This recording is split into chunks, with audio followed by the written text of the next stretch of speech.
Thank you for joining me today to look carefully and to talk about one of my favorite paintings. My name is Andrea. I'm an educator at the National Gallery of Canada in Ottawa. Make yourself comfortable, get a cup of coffee and a cozy seat. We'll be here for about 15 minutes. Know that you could pause or stop this video whenever you need. You can watch this guided looking activity on your own or with a partner.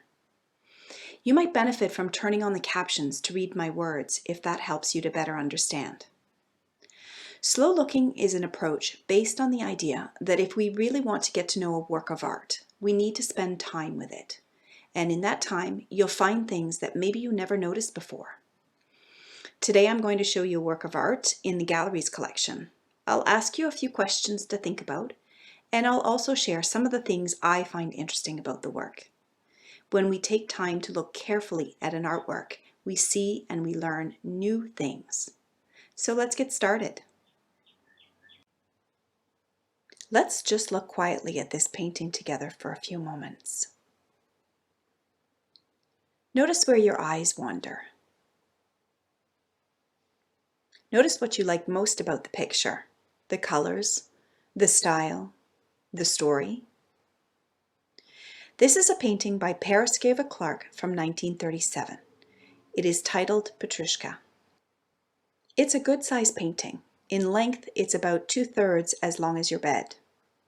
The artist, Paraskeva Clark, lived in Toronto when she painted this, but she was born in St. Petersburg, Russia. It is painted with oil paint on canvas. When you visit the gallery, you'll find this colorful painting hanging in our Canadian and Indigenous galleries. Let me start by describing what we see here. This is a dense and richly colored picture of an urban street full of buildings and a crowd of figures. A tall, red-curtained panel is in the center of the picture.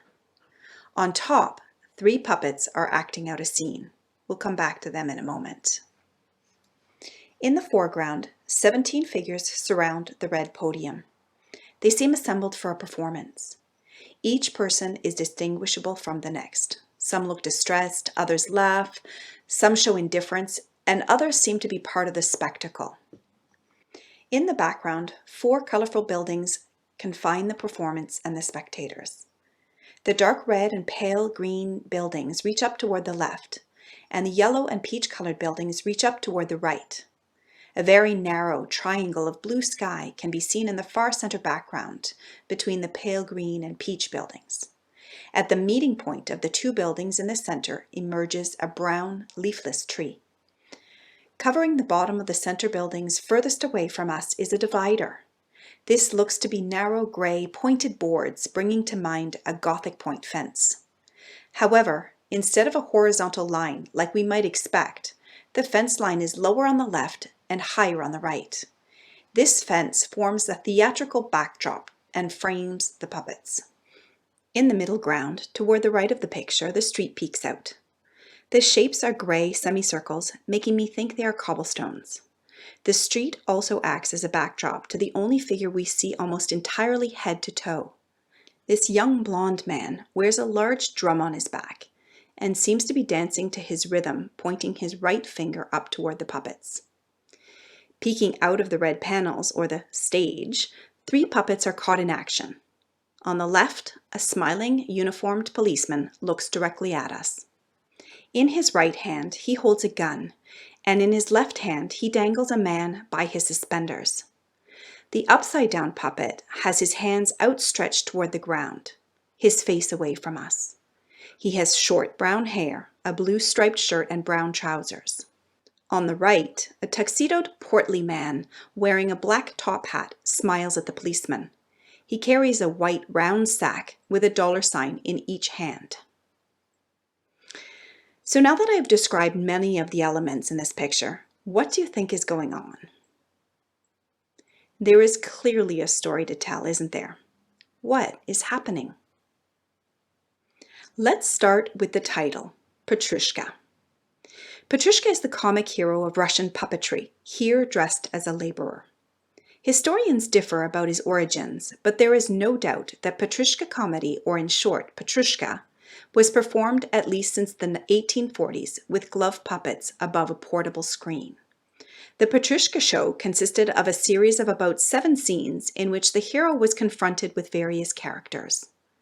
The scenes told stories and frequently ended with some physical actions, a dance, a fight, horse riding, and so on, and included a revolving cast of characters. While the plots differed, the Petrushka character was consistent. He was a fighter, obscene and cynical, immoral and cruel, ridiculing everything and everybody in a carnivalesque manner. And he invariably wound up dead in almost every performance. So, unlike similar European shows of the era, the Russian variant ended badly for our hero, although with abundant jokes and laughter along the way. The second lead of the show was the Sharmanshik. He was the musician who stood in front of the screen and interacted with Petrushka and served as a medium between the audience and the stage. He might translate Petrushka's difficult to understand language or collect money for Petrushka's quote-unquote wedding. At the beginning of the 20th century, the Petrushka comedy turned into, on the one hand, a children's puppet character, and, on the other, a romantic hero in the famous ballet by Igor Stravinsky. The old hero appeared now as a new positive hero in activist sketches and edifying shows for children up until the late 1920s. Nonetheless, the Russian folk tradition of Petrushka shows have adapted to modern times and continue to be performed today. Have you seen puppet theater before? The puppets that first come to mind for me are the Muppets, a far cry from the puppets depicted in this picture. The artist, then named Paraskeva Plistik, was born in 1898 into a working-class family in St. Petersburg. She dreamed of attending drama school and becoming an actor, no doubt enjoying the many forms of theater performed on the streets of her hometown. But that career required further education beyond her means, and her creative energies were channeled into the fine arts. You can see her self-portrait in this picture on the left, holding a young child, likely her firstborn son, Ben. So we now know what Petrushka means as a title and reference to the puppet shows the artist would have seen as a child. But what do you make of the action depicted here? 3 characters, the smiling policeman, the jolly banker, and the suspended Petrushka or laborer. What do you think is going on? Paraskeva Clark considered Petrushka her most important painting and represents her first attempt at a large figural composition with political content. She uses Petrushka to describe the plight of the worker oppressed by the interests of capitalism, the banker, and its enforcers, the policeman. The crowd responds to the performance with catcalls and clenched fists, a symbol of unity, strength, and resistance, used here to indicate the artist's support for their cause. The young blonde musician, the Sharmanshik, in this scene is the narrator of the story, pointing to the action on the stage and warning us, this could happen to you. In painting this picture, Clark was responding to a violent clash between police and striking steelworkers in Chicago in 1937. On Memorial Day, hundreds of steelworkers and sympathizers gathered in Southside Chicago to protest a new contract. As they marched, a line of Chicago policemen blocked their path, and the leading protesters argued their right to continue. The police claimed they felt threatened and fired on the crowd. As the protesters fled, police shot and killed 10 people, 4 dying that day and 6 more subsequently from their injuries. Others were permanently disabled or had serious head injuries.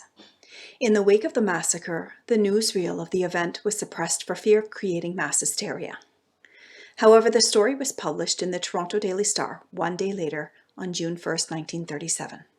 As with other artists in the 1930s concerned with social issues, Clark was deeply affected by the event.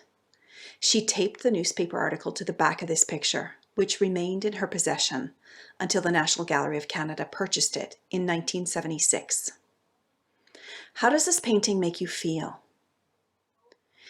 Do you notice the odd angles of the buildings and the fence? And while the colors are playful, the picture lacks natural elements, which might be reassuring. Sure, there is a tree in the background, but it's pretty stark and lifeless. I can almost hear it crying out for sunshine and water. Notice how the artist has flattened all the elements in this canvas. She has given us some perspective by overlapping the buildings and making the windows further away from us smaller. But she has also created an unstable and chaotic scene, maybe making you feel a little off balance. Clark's skewed buildings are likely a reference to another image in a poster by a Russian artist in which the people topple buildings in their march against capitalism. I wonder, did you feel uncomfortable before knowing the stories I just shared with you? I'll admit, I was drawn in by the bright colors and the light-hearted musician, but I soon suspected something was awry when I looked at the three puppets, in particular the hanging man. The subject matter portrayed by the puppet show, the worker oppressed by the interests of capitalism, the banker, and the enforcer, the policeman, sadly still resonates today, 80 years later.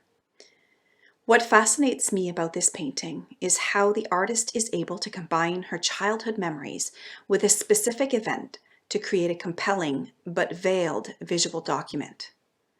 What's more, the image and the social comment is universal and timeless. The world around us has changed dramatically in the last few months. And more recently, we are challenged with questions of equity, inclusion, and diversity, and how we can make space for everyone's voice. What is your story? If you could paint as well as Parasceva Clark, how would you represent your ideas?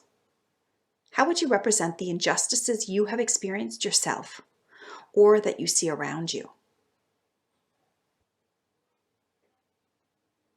Clark, an émigré from Russia via Paris, arrived in Toronto in 1931. Her career in Canada developed against the backdrop of the Depression and the Second World War. The Toronto art scene was ready for a change, and Clark brought to it her knowledge of European art and an intuitive socialism in the work that she produced. And while she acknowledged that Canada made her a painter, her art, in turn, offers a key to understanding the diversity of experience that contributed to the visual arts in this country. In 1936, Clark met Dr. Norman Bethune, the famous Canadian physician who was as politically active as he was medically accomplished. As a result of meeting the charismatic Dr. Bethune, Clark then began to work on paintings with political content based on her memories of Russia. She also advocated a role for the artist in society in an article for a left-wing journal in 1937. In the article she wrote, "I cannot imagine a more inspiring role than that which the artist is asked to play for the defense and advancement of civilization." At the time, few Canadian artists attempted social or political issues in their work. It was during this period that Clark produced Petrushka, her second painting with political content, where it was exhibited to American audiences in 2 exhibitions in Buffalo, New York, and at the New York World's Fair. While Clark did not produce a large number of paintings with social purpose during her career, they are her best-known works today.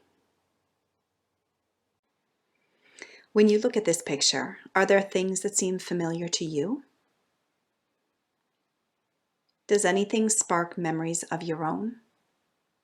Have you ever walked on cobblestones or been lured to a street performance to see what all the commotion is about? This picture makes me miss being in a street full of people.